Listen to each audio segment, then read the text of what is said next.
Yagni benta jongga kubor la OneRasP daga fatafat online shopping store.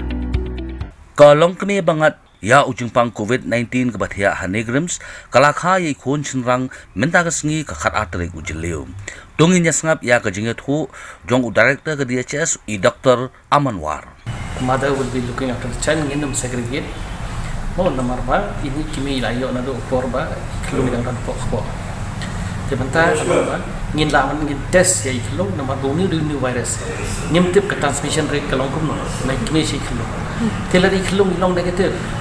Behari kasau sini test kimi long negatif, tinggi sa discharge. Lagi ke barat ya klung kan depend aga test long. Tek nu buji ka ni mana tu? Apreng lain na saw baji, udah tengah kenapa kapur, apreng lain saw baji. Dari normal delivery.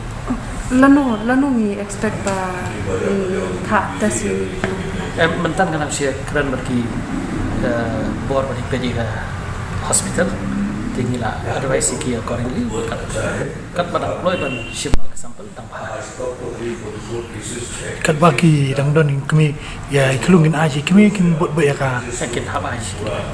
So that positive pregnant woman which is admitted in the Neigrihms hospital, today she has delivered a baby boy. So I congratulate her for, and both are stable, mother and son also stable.